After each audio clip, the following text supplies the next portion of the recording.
యేసుక్రీస్తు నామమున ఉదయకాల సమయంలో యేసు వైపు చూచుచు అనే ఆధ్యాత్మికమైన కార్యక్రమానికి వచ్చేసిన మీ అందరికీ కూడా హృదయపూర్వకమైన వందనములు తెలియచేస్తున్నాను.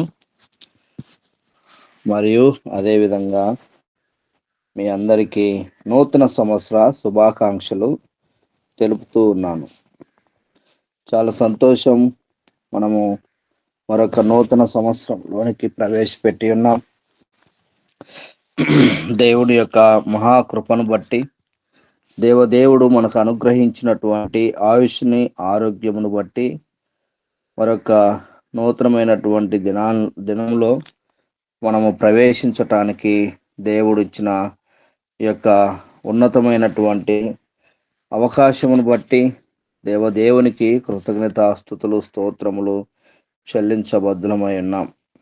ప్రియులారా, చూడండి, గత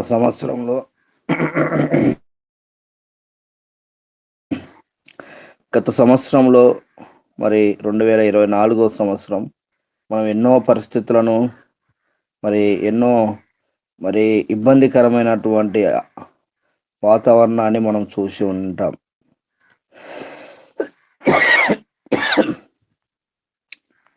ఇంకా మనం ఆలోచిస్తే మనకంటే చాలామంది డబ్బున్నవారు, అధికారులు, పేరు ప్రఖ్యాతులు ఉన్నటువంటి వారు ఎందరో ఈ 2025ను చూడలేకపోయారు.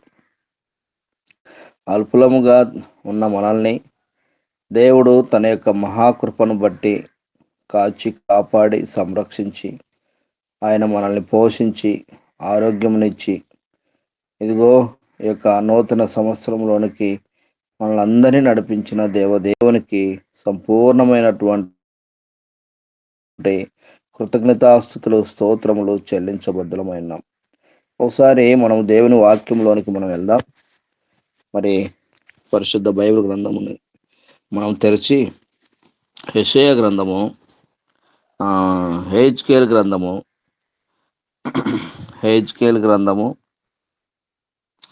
36వ అధ్యాయము, మనకు బాగా తెలిసిన వాక్యము, పరిచయాస్పదమైన వాక్యము.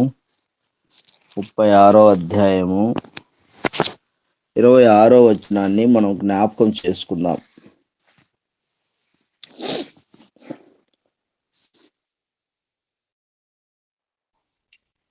నూతన హృదయము మీకిచ్చేదను, నూతన స్వభావం మీకు కలగజేసేదను, రాతి గుండె మీలో నుండి తీసివేసి మాంసపు గుండెను మీకు ఇచ్చేదను.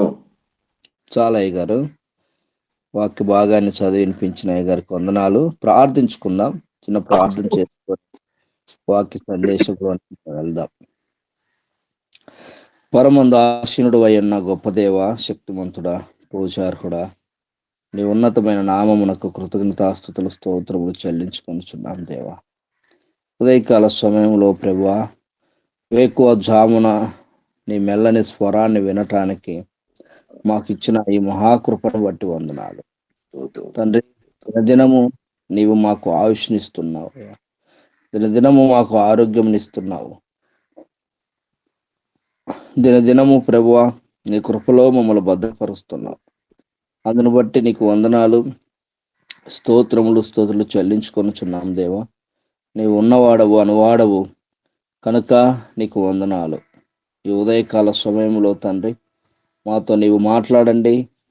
మా జీవితాలతో నీవు నాయన నీ వాక్యాన్ని నింపి నైనా శ్రేష్టమైనటువంటి జీవితాలుగా చేర్చుకోవటానికి సహాయం చేస్తావు నమ్మచ్చు.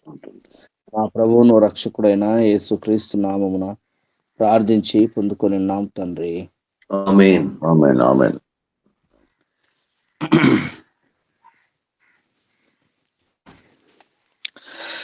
మరొకసారి మన ప్రభువును రక్షకుడైన యేసుక్రీస్తు నామమున మరొకసారి మీ అందరికీ కూడా నా హృదయపూర్వకమైన వందనములు తెలియజేస్తున్నాను. ప్రియులారా, మనము దినము నూతన సంవత్సరం గనక ఇది 2వ రోజు. నూతన సంవత్సరంలోనికి మనం ప్రవేశపెట్టి ఇది 2వ రోజు గనక నూతనము సంవత్సరమునకు సంబంధించిన వాక్య సందేశాన్ని మనము ధ్యానించుకుందాం. మనం అందరము కూడా చాలా వరకు దైవ సేవకులుగా ఉన్నాం. మరి దైవ సేవకురాళ్ళు కూడా ఉన్నారు. చాలా సంతోషం. ఈ విధముగా ఒక వేదిక పైన దైవ సేవకులుగా, దైవ సేవకురాళ్ళుగా ఒక వేదిక పైన మనం అందరము చేర్చబడి మరి ప్రతి ఉదయకాలము ఆయన ముఖ దర్శనం చేసుకోవడం, ఆయన యొక్క సహవాసంలో మనం ఉండడం చాలా ఆశీర్వాదకరం. ఇది మనకెంతో దీవెనకరం. ఈ విధమైనటువంటి ఆలోచన దేవుడు మరి దండాదయ్య గారికి అనుగ్రహించాడు. అందును బట్టి దండాదయ్య గారికి, వారి కుటుంబానికి హృదయపూర్వకమైన వందనములు తెలియజేస్తున్నాను. ప్రియులారా, ఇక్కడ మనం చూస్తే దేవుని వాక్యాన్ని మనం చదువుకున్నాం కదా. మరొకసారి మనం జ్ఞాపకం చేసుకుంటే హెజ్కేలు గ్రంథం 36వ అధ్యాయము 26వ వచనంలో, నూతన హృదయము మీకు ఇచ్చేదను, నూతన స్వభావము మీకు కలగచేసేదను, రాతి గుండె మీలో నుండి తీసివేసి మాంసపు గుండెను మీకు ఇచ్చేదను. దేవుడు మరి దేవుని మాటలు అవి మనకు మరి ఎలాగుంటాయనంటే చాలా అద్భుతంగా ఉంటాయండి. దేవుని మాటలు చాలా అద్భుతంగా ఉంటాయి. ఆయన మాటలు మనము వర్ణింపశక్యం కానటువంటి గొప్పగా ఆశ్చర్యకరంగా దేవుని మాటలు మనం వింటాం. ఇక్కడ ఆలోచిస్తే ఆయన అంటున్నటువంటి మాట ఏంటంటే, నూతన హృదయము మీకు ఇచ్చేదను అంటున్నాడు. ప్రియులారా, మొదటిగా మనం ఆలోచించాల్సిన విషయం ఏంటంటే, ఈ 2025 సంవత్సరం జనవరి 1 తారీఖు ప్రపంచం అంతా కూడా మరి ఒక న్యూ ఇయర్గా, ఒక నూతనమైనటువంటి దినముగా, ఒక క్రొత్త సంవత్సరముగా మరి పండుగలాగా చేసుకుంటున్నట్టుగా మనం చూస్తున్నాం. అయితే ప్రతి దేశం కూడా ఇది చాలా ఆర్భాటముగా జరిగించుకుంటారు. కాకుంటే మరి గంటలు డిఫరెంట్గా ఉంటాయి. మనకు ఇప్పుడు తెల్లారుద్ది కాబట్టి ఇప్పుడు ఈరోజు మనం నూతనంగా చేసుకుంటాం. కొంతమందికి ఇంకొద్దిగా ముందుగా తెల్లారుద్ది, ఇంకొందరికి ఇంకా ముందుగా తెల్లారుద్ది. ఎవరికి ఏ టైమో ఆ టైం ప్రకారంగా ప్రతి దేశం కూడా జరుపుకుంటూ ఉంటుంది. అయితే మనం ఆలోచిస్తే ఆకాశము క్రింద భూమి పైన కొత్తదంటూ ఏమి లేదండి. క్రొత్తదంటూ ఏమి లేదు. అన్నీ కూడా పాతవే అని మనం తెలుసుకోవాలి. ఆకాశం క్రింద కానీ భూమి పైన కానీ కొత్తదంటూ ఏమి లేదు. ప్రతి ఒక్కటి కూడా పాతవే అని మనం తెలుసుకోవాలి. ఈరోజు మనం 2025 సంవత్సరం క్రొత్తది అనుకుంటున్నాం. కానీ గతములో మరి క్రీస్తు పూర్వము 2025 సంవత్సరం వచ్చే ఉంటుంది. కనుక భూమికి ఆకాశానికి కొత్త కాదు. ఒకవేళ నీకు నాకు కొత్త సంవత్సరం అనుకోవచ్చేమో, కానీ భూమికి ఆకాశానికి మాత్రం కొత్తది కాదు. ఏంటిది కొత్తది అనేది మనం చివరిలో చూద్దాం. భూమి పైన ఆకాశం కింద కొత్తది ఏంటి అని అంటే మనము తెలుసుకుంటాం. ప్రకటన గ్రంథంలో చూస్తాం, ఆయన క్రొత్త ఆకాశమును క్రొత్త భూమిని ఆయన కలుగు చేస్తున్నాడు.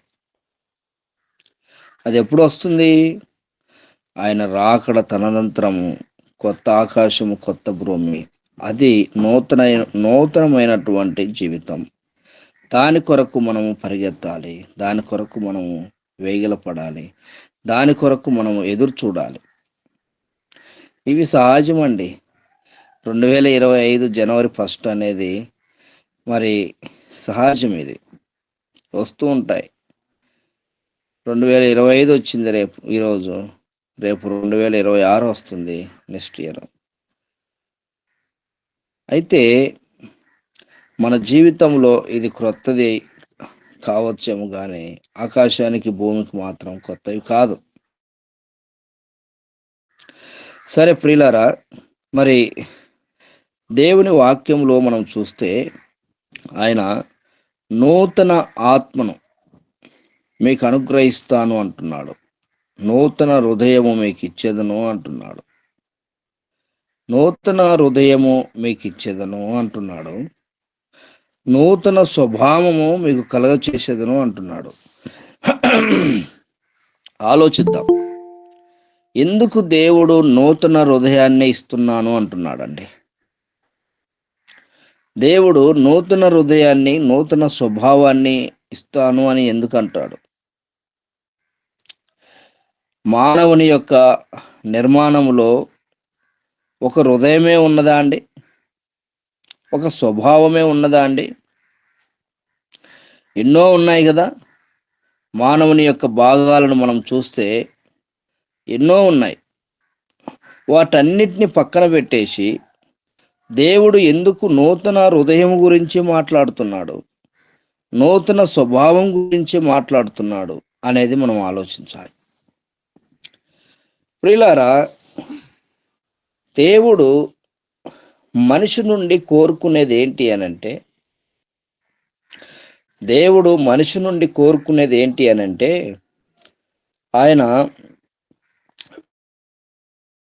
వెండి బంగారాలు ఇష్టపడ్డు, దహన బలులను ఆయన ఇష్టపడ్డు, ప్రధానమైన బలులను కూడా ఆయన ఇష్టపడ్డు. ఇంకా మన దగ్గర ఉన్నటువంటి సమస్తము మరి అర్పించిన కూడా ఆయన ఇష్టపడ్డు. మనం పాట పాడతాం కదా, నువ్వు చేసిన మేలులకు నేనేమి చెల్లించేదను, ఏడాది దూడను తర్వాత ఏడాది దూడను తర్వాత వేవేల పొట్టేలను నీకు అర్పించేదనా అని పాడుతూ ఉంటాం. చివరి వచనంలో మనం చూస్తాము, నా హృదయాన్నే నీకు అర్పించేదను అని చెప్పి. ఏం అర్పించినా కూడా దేవుడు తృప్తిపడ్డండి. అసలు ఆయన అవన్నీ కూడా లక్ష్య పెట్టడు. కానీ దేవుడు ఇష్టపడేది ఏంటి అని అంటే, మానవుని యొక్క హృదయాన్ని ఆయన ఇష్టపడుతున్నాడు.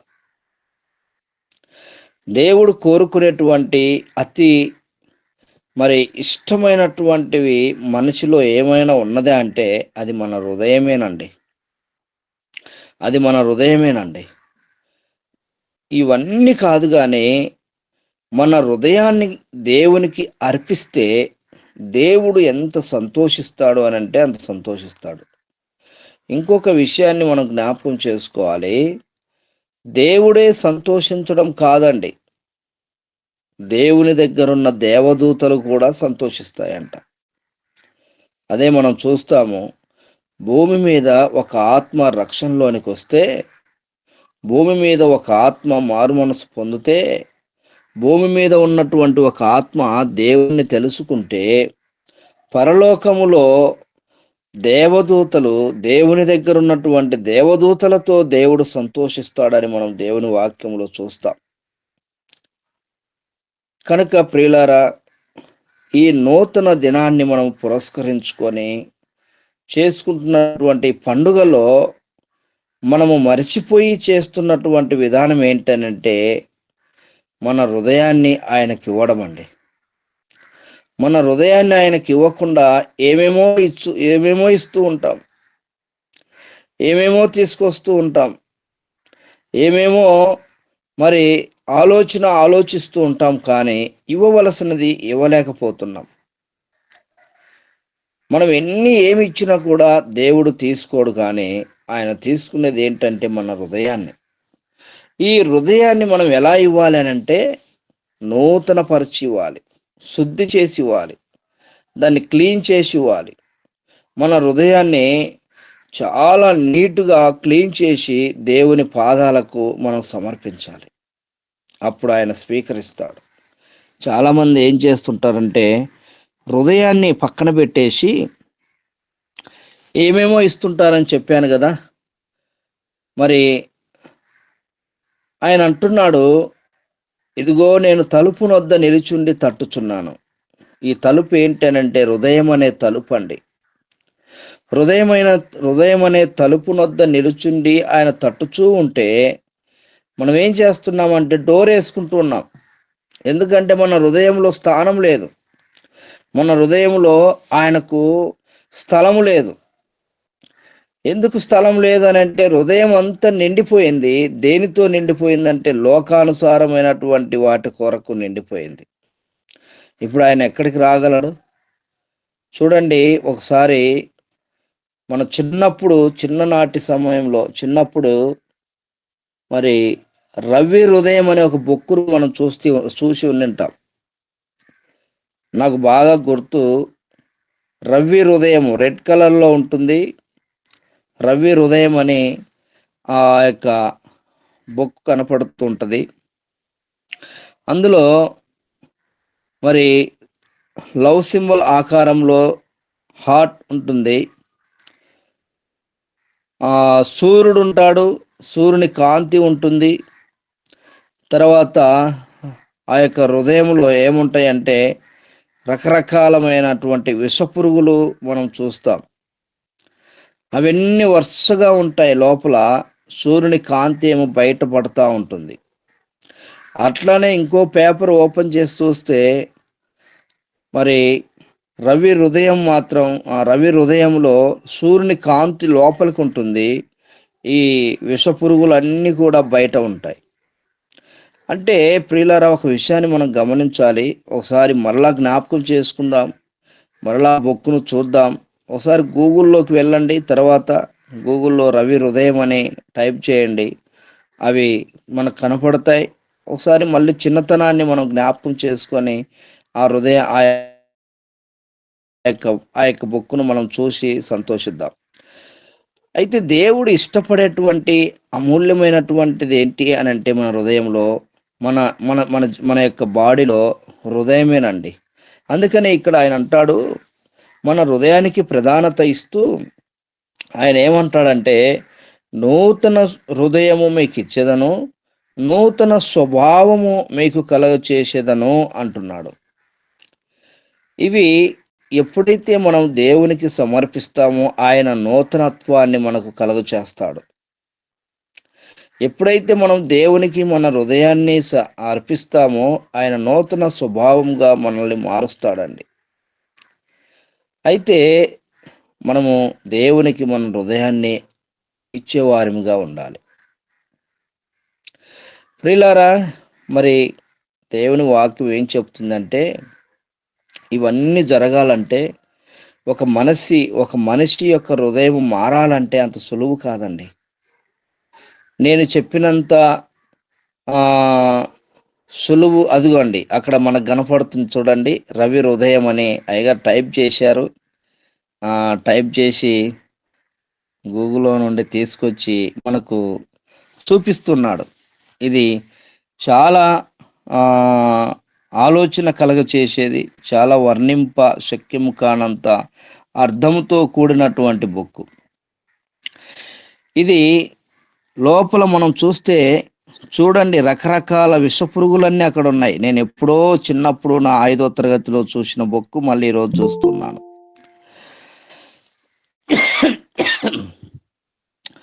సూర్యుని యొక్క కాంతి బయట కనపడుతూ ఉంటుందండి. సూర్యుని కాంతి ఎందుకు బయట ఉంటుందంటే లోపల భయంకరమైనటువంటి పరిస్థితులను మనం చూస్తూ ఉన్నాం. అవన్నీ ఉన్నప్పుడు దేవుడు అక్కడికి రాడండి. దేవుడు అక్కడ నివసించలేడు, అక్కడ ఉండలేడు. ఆయన ఎక్కడుంటాడనంటే ఆయన మరి ఫ్రెష్గా, మన హృదయం ఫ్రెష్గా ఉండాలి, శుద్ధి చేయబడి ఉండాలి. శుద్ధి చేయబడి ఉన్నప్పుడు, నీటుగా ఉన్నప్పుడు మరి దేవుడు మన హృదయంలో నివసించటానికి ఇష్టపడతాడు.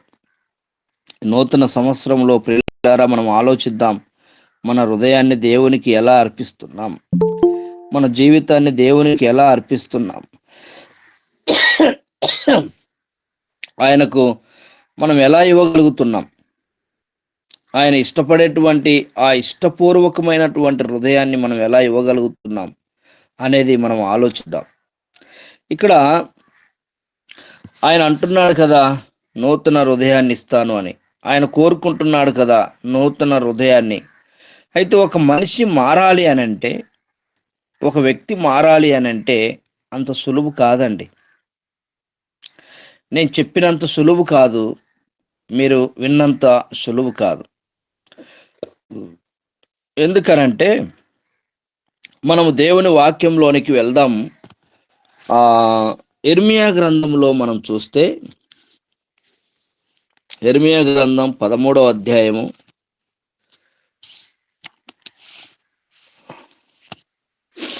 13వ అధ్యాయము ఒకసారి 23వ వచనాన్ని మనం జ్ఞాపకం చేసుకుందాం.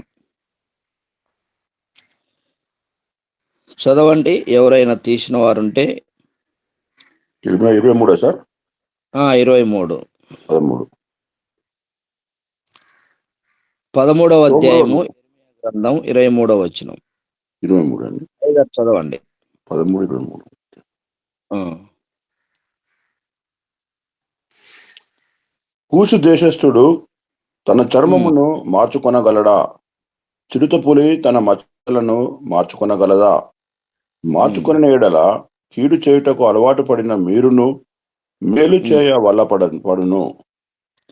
అది ఇక్కడ దేవుని వాక్యం మనం చూస్తే చాలా అద్భుతం వేస్తుందండి. దేవుని వాక్యాన్ని మనము ధ్యానించాలి. ఆయన మరి ఎంత అద్భుతంగా ఇక్కడ మనకు తెలియజేస్తున్నాడంటే, ఒక మనిషి మారాలంటే అంత సులువు కాదు. ఒక మనిషి తన హృదయాన్ని మార్చుకోవటానికి అంత సులువు కాదు. అందుకని ఇక్కడ మనం చూస్తున్నాము, కూసు దేశస్థుని యొక్క చర్మము. కూసు దేశస్థుడు తన చర్మమును మార్చుకొనగలడా? చిరుతపులి తన మచ్చలను మార్చుకొనగలదా? చూడండి, కూసు దేశస్థుడు ఎలాగుంటాడంటే చాలా నల్లగా ఉంటాడంట.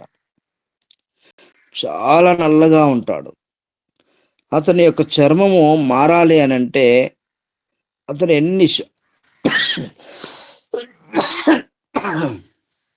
అతని యొక్క చర్మము మారాలంటే అతను ఎన్ని షాంపులు వాడినా, ఎన్ని సోపులు వాడినా, ఎన్ని ఆ యొక్క క్రిములు వాడినా కూడా అతని చర్మము తెల్లబడదు. ఇక ఈరోజు మానవులు తెల్లగా రావటానికి ఎన్నెన్నో వాడుతూ ఉంటారు, ఏమేమో వాడుతూ ఉంటారు. ఆ విధముగా వాడిన కూడా మనిషి యొక్క చర్మము, కూసు దేశస్థుని యొక్క చర్మము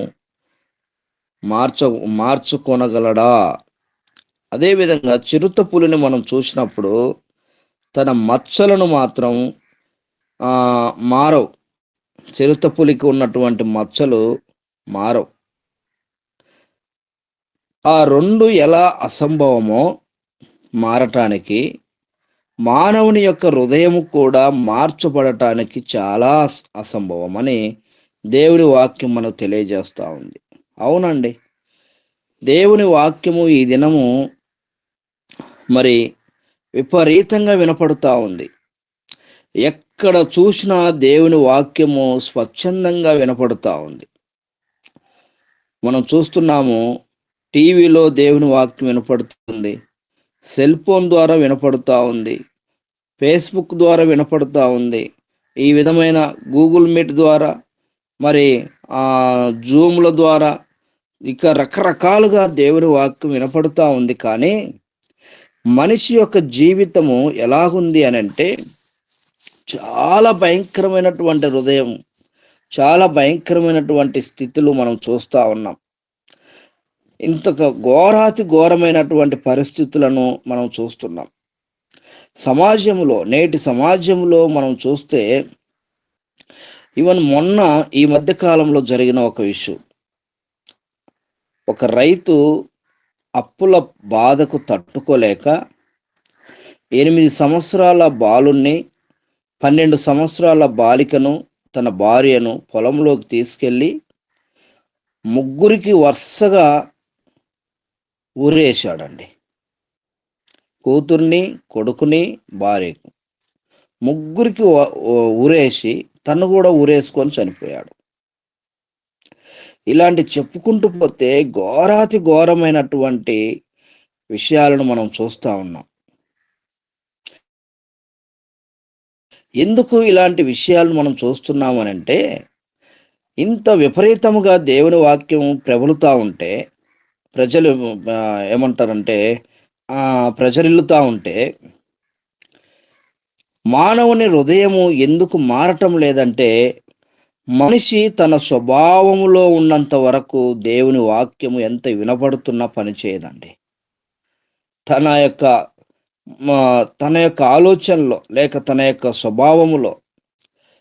ఎందుకనంటే మానవుని యొక్క స్వభావము ఎలాంటిదనంటే, ఒకసారి మనం జ్ఞాపకం చేసుకుంటే కీర్తన గ్రంథం 51వ అధ్యాయంలో మనం చూస్తాము. మానవుని యొక్క స్వభావము ఎలాంటిదనంటే పాపములో పుట్టినము అనే మాటను మనం అక్కడ చూస్తాం. 51:5 వచనంలో ఒకసారి చదవండి. 51:5 వచనం. నేను పాపంలో పుట్టిన వాడను, పాపములోనే నా తల్లి నన్ను గర్భం ధరించును. అవునండి, మనిషి పాపములో పుట్టాడండి. మన పితరుడైన ఆది మానవుడు ఆదాము చేసినటువంటి పాపము అక్కడి నుంచి స్ప్రెడ్ అయి నేటి వరకు కూడా అది వ్యాపింపబడుతూనే ఉంది. మనిషి పాపములో పుట్టాడు. మనిషి యొక్క స్వభావము పాపమునకు మార్గమై ఉన్నది. మనిషి యొక్క స్వభావము పాపముతో మునిగిపోతా ఉంది. ఈనాడు మానవుని యొక్క ఆలోచనను మనం చూస్తే నేటి సమాజంలో ఎంత భయంకరమైనటువంటి ఆలోచనలు ఆలోచిస్తున్నాడు. టెక్నాలజీ పెరిగిపోయిందండి. కంప్యూటర్ కాలం వచ్చేసిందండి. ఇప్పుడు మరి అన్నీ కూడా పెరిగిపోయినప్పటికీ, అన్నీ కూడా మారిపోయినప్పటికీ మనిషి జీవితం ఎంత భ్రష్టత్వంతో ఉన్నదంటే ఒకసారి మనం ఆలోచించాలి. చాలా భయం వేస్తుంది. గతంలో పెద్దలను చూస్తే భయపడేవారు. పాపం చేయాలంటే గతంలో భయపడేవారు. కానీ ఈరోజు ఈ దినాల్లో ఇప్పుడున్న పరిస్థితుల్లో ఎలాగుంది అనంటే చెప్పకూడదు కానివ్వండి, మరి పసి పాపను కూడా వదలలేని పరిస్థితిలో ఉన్నారు. 6 సంవత్సరాల పాపను కూడా వదలలేని పరిస్థితుల్లో ఉన్నారు. మనం అప్పుడప్పుడు పేపర్ చదువుతూ ఉంటాం, చూస్తూ ఉంటాం. 6 సంవత్సరాల పాపను రేపు చేశారని. పసిపాప తల్లి ఒడిలో పాలు తాగుతూ పడుకుంటున్నటువంటి పాపను తీసుకెళ్ళి రేప్ చేసి చంపేశారనే వార్త మనం వింటూ ఉంటాం. ఇంత భయంకరమైనటువంటి వార్త ఎక్కడ వింటున్నామంటే సమాజంలో వింటున్నామండి. అడవిలో కాదండి. ఎక్కడో అడవిలో జరిగినది అని అంటే అక్కడ క్రూర మృగాలు ఉంటాయి. క్రూర మృగాలతో పాటు అలాంటి మనసు కూడా ఉండొచ్చు అని ఆశ్చర్యపోవాల్సిన పని లేదు.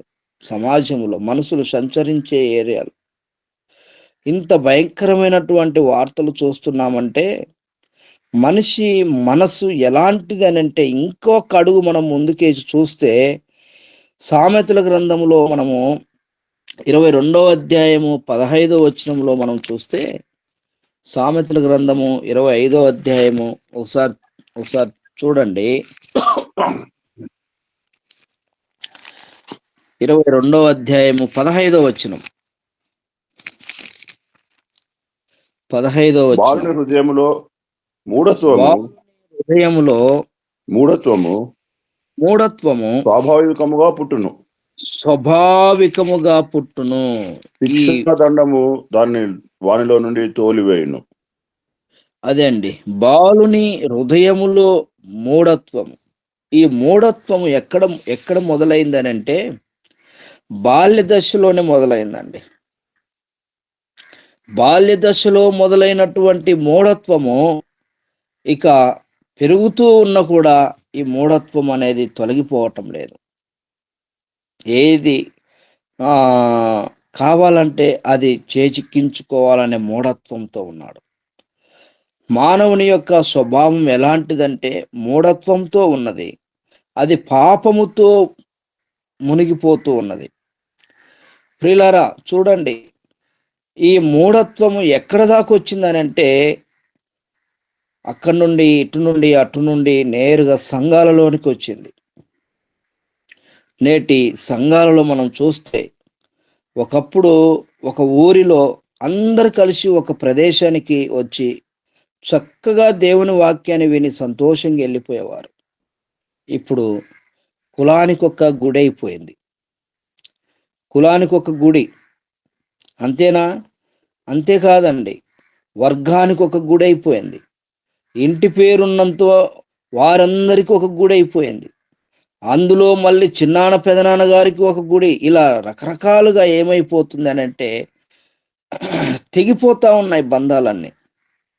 వీటన్నిటికీ గల కారణం ఏంటంటే మూఢత్వం. నేను సంఘం హై లెవెల్లో ఉండాలి, ప్రధానమైన స్థానంలో ఉండాలి, నేనే పెద్దగా ఉండాలి, నేను చెప్పినట్టే వినాలి, అందరూ కూడా నా మాటకే లోబడాలి. ఇంత భయంకరమైనటువంటి మూఢత్వం. దేవునికి లోబడాల్సిన పని లేదు. మనుషులే ఈనాడు మరి ఇలాంటి ఆలోచనలు ఆలోచిస్తూ భ్రష్టత్వానికి గురవుతా ఉన్నారండి. ఎంత బాధకరమో ఒకసారి ఆలోచిద్దాం.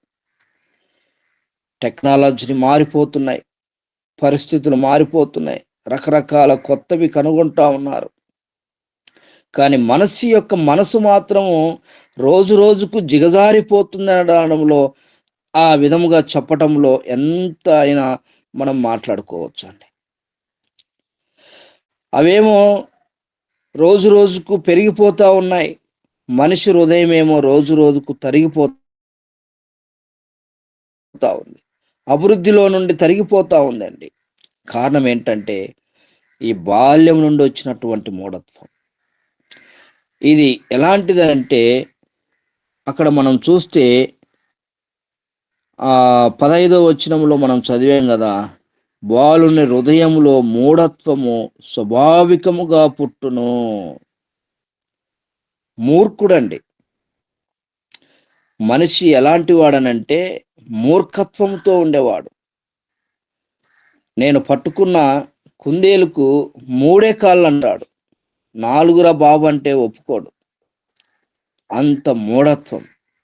అందుకని ఇంకా మనం సామెతల్లో చదివితే మూర్ఖునికి మనం ఎదురుపడకూడదు, వాని నోటికి మనం ఎదురుపడకూడదు అని మనం చూస్తాం. ఏంటనంటే పిల్లలను పోగొట్టుకున్న ఎలుగుబంటికైనా ఎదురుపడవచ్చు అంట, కానీ మూర్ఖుని యొక్క నోటికి మాత్రం ఎదురుపడదు అనే మాట మనం చూస్తున్నాం. ప్రియులారా, ఈ ఉదయకాల సమయంలో నూతన సంవత్సరంలో మనం ఆలోచిద్దాం, మన జీవితము ఎలాగుంది, మనం దేవునికి ఏం అర్పిస్తున్నాం, ఆయన కోరుకునేది ఏంటి, నీవు కోరుకొని ఇచ్చేదేంటి, మన యొక్క స్వాభావికము ఎంత భయంకరమైనదో మనం ఆలోచించాలి. ఈ స్వాభావికాన్ని మార్చుకోవాలి. ఈ మనస్సును మార్చుకొని దేవునికి అర్పించాలి. ఎలా మారాలి మరి? దేవుని వాక్యమే చెప్తా ఉంది. మరి కూసు దేశస్తుని చర్మము మారకపోవడం ఎంత మరి నిజమో, చిరుతపులి యొక్క మచ్చలు మారకపోవడం ఎంత నిజమో, మనిషి హృదయము కూడా మార్చబడము అంతే నిజమని దేవుడి వాక్యం చెప్తుంది. అయితే ఎప్పుడు ఎలా మార్చగలడు అని అంటే మనము 2 పేతురుకు రాసిన పత్రికలో మనం చూస్తే, 2 పేతురుకు రాసిన పత్రిక, పేతురు రాసిన 2వ పత్రిక 1వ అధ్యాయాన్ని మనం జ్ఞాపకం చేసుకుందాం. మొదటి వచనం అండి. ఒక్క నిమిషం.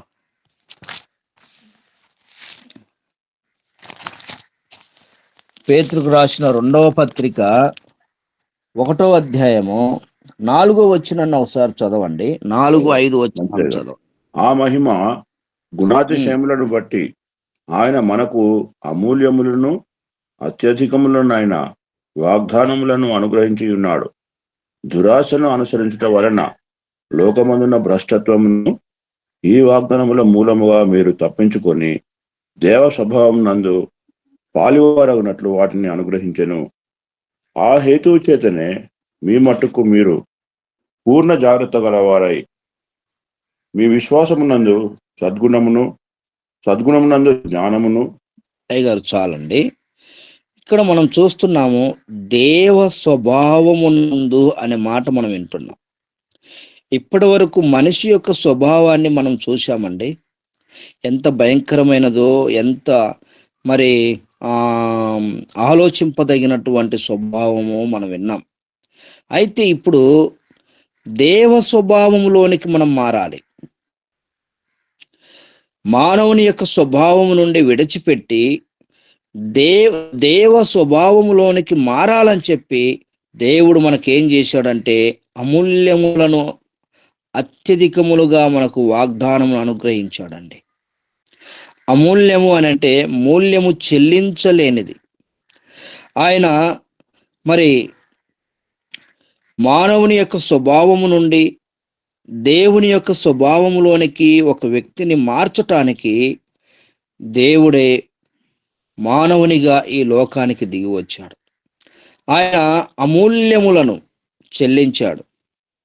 మనము చెల్లించలేనటువంటి ఆ అమూల్యాన్ని, అమూల్యము అని అంటే మూల్యము చెల్లించలేనిది. యేసు రక్తానికి ఎవరైనా మూల్యాన్ని చెల్లిస్తారా అండి?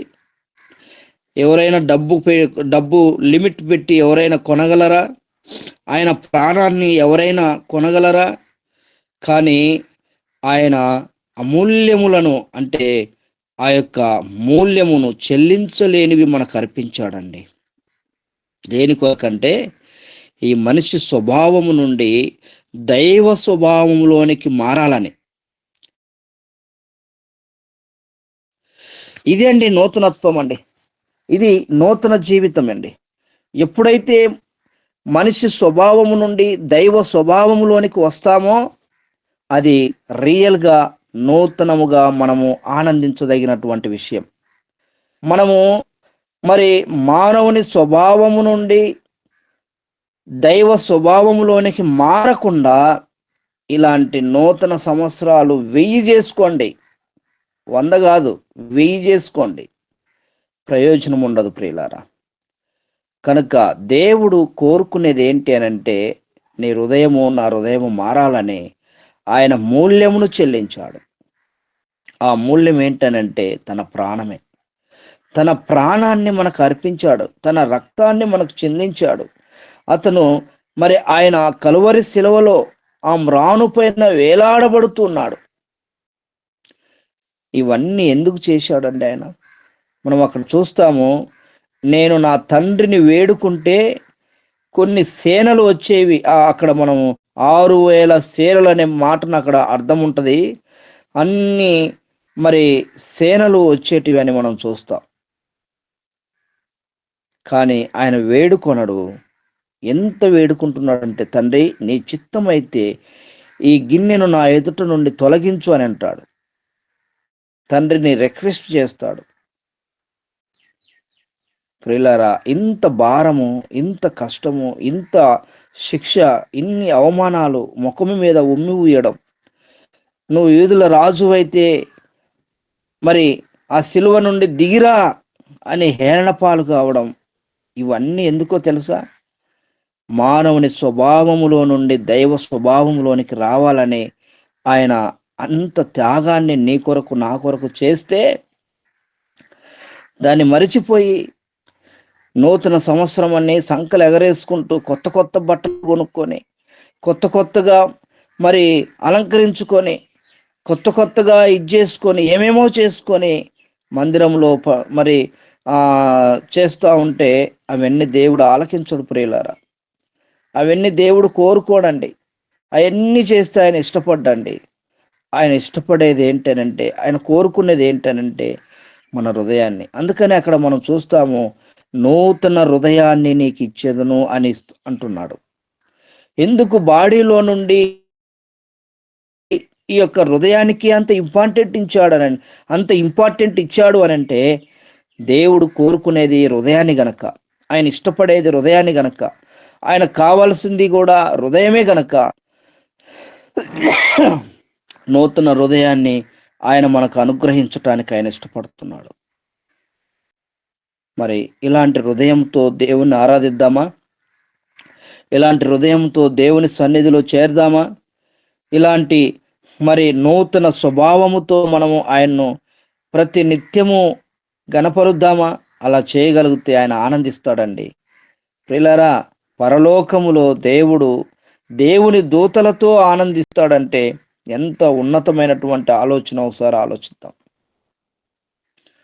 దీన్ని పక్కన పెట్టేసి, హృదయాన్ని సైడ్ నెట్టేసి, మనం చేస్తున్న అరాచకాలు, మనం చేస్తున్న పొరపాట్లు, మనం చేస్తున్న భక్తిహీనతమైన పనులు చూస్తూ ఉంటే దేవుడు కన్నీరు కారుస్తున్నాడు. ఆయన కన్నీరు కారుస్తున్నాడండి. నా ఆలోచన వేరైపోయింది, వారి ఆలోచన వేరైపోయింది అని చెప్పి దేవుడు ఎంతగానో కన్నీరు కారుస్తున్నాడు. ప్రతి దినము చేస్తున్న పనుల వల్ల ఆయన రోజును, అందుకనే అక్కడ మనం చూస్తాము, మన క్రియల వల్ల ఆయన్ను రోజు సిలువకు వేస్తున్నాము అంట. శాస్త్రులు, పరిసయ్యులు, కయప్పలు ఒక్కసారి ఆయన్ను సిలువకు వేస్తే మనము రోజు వేస్తున్నాం. ఎంత దారుణం చూడండి. ప్రియులారా, ఈ దినము ఒక నిర్ణయాన్ని మనం తీసుకుందాం, ఒక ఆలోచనలోనికి వద్దాం, ఒక పరివర్తన కలిగిన హృదయాన్ని దేవునికి సమర్పించుకుందాం. ఆయన కోరుకునే ఇష్టమైనది, ఆయన కావాల్సింది, ఆయనకు ఇష్టమైనటువంటిది దేవునికి మనం అర్పిద్దాం. అదే నూతన హృదయాన్ని. ఇస్తారా? ఎంతమంది సిద్ధంగా ఉన్నారు? ఎంతమంది ఆయనకు హృదయాన్ని ఇవ్వటానికి సిద్ధంగా ఉన్నారు? ఈ దినమే సమర్పించుకోనండి. అలాంటి జీవితాన్ని మనం అందరం కలిగి జీవించాలని ప్రభు కోరుకుంటున్నాడు. దేవుడి మాటలు దీవించి ఆశీర్వదించును గాక. అయ్యగారికి సమయాన్ని అప్పచెప్తున్నాను. అమూల్యములైన వాగ్దానములు అత్యధికముగా ఉన్నవి. అమూల్యములైన వాగ్దానములు అత్యధికముగా ఉన్నవి. వాటిని మనము నమ్మిన ఎడల దేవుని మహిమను అనుభవించెదము. వాటిని మనము నమ్మిన ఎడల దేవుని మహిమను అనుభవించెదము. దేవునికి మహిమ కలుగును గాక. అప్పుడప్పుడు మరిచిపోయిన వాటిని, తొల్లిటి దినములు, బాల్య దినములు స్మరణకు తెచ్చుకోవాలి. రవి హృదయాన్ని జ్ఞాపకం చేసుకోవాలి. రవి హృదయం కంటే చాలా పురాతనమైన హృదయము ప్రసాద్ హృదయము. ప్రసాద్ హృదయం కూడా రవిని పోలిన హృదయమే. బాల్య దినములను స్మరణకు తెచ్చుకుందాం. మర్చిపోయిన వాటిని జ్ఞప్తికి తెచ్చుకుందాం. హృదయం ఎలాగా? కూషు దేశస్థుని చర్మము చిరుతపులి మచ్చలు, యేసు రక్తము ఒక మనలో పడిన వెంటనే, హృదయములో పడిన వెంటనే కూషు దేశస్థుని చర్మపు రంగు మారుతుంది. చిరుతపులి తన మచ్చలు, నవీన స్వభావము, దేవ స్వభావము మనకు కలుగుతుంది. మనసు మారి నూతనమవుతుంది. మనసు మారి నూతనమవుతుంది. యేసు రక్తపు ప్రభావము, యేసు రక్తపు ప్రభావం వలన పాప పంకిలమనే జీవితమే మారిపోతుంది. దోచుకొని వాడు సైతము దాత అయిపోతాడు. లోబులు అంతా నాకే కావాలి, అంతా నా ఇష్టమే జరగాలని దేవచిత్తానికి శిరస వహిస్తాడు. అయ్యా దేవా, నీ చిత్తమే, నీ చిత్తమే సిద్ధించునుగాక అని కంప్లీట్ గా సరెండర్ అయిపోతాము. All to Jesus I surrender, all to him I freely give. All to Jesus I surrender. దేవునికి మహిమ కలుగునుగాక. చక్కగా రవి హృదయాన్ని జ్ఞాపకం చేసిన, ప్రసాద్ హృదయమును స్మరణకు తెచ్చిన యాకోబే గారికి నిండుగా వందనాలు. యాకోబే గారికి అయ్యగారు మీకు నిండా వందనాలు. Thank you very much. వందనాలు అయ్యగారు, వందనాలు. ప్రార్థన చేస్తారా జాన్సన్ గారు? చిన్న ప్రార్థన. పరిశుద్ధుడా నాయన, నీకే స్తోత్రం ప్రభువా, నీకు వందనాలయ్యా. నా తండ్రి, నా ప్రియ ప్రభువా నాయన, కేవలం నీ ప్రేమ, నీ కృప, నీ కాపుదల మాత్రమే ఇదిగో నాయన ప్రభువా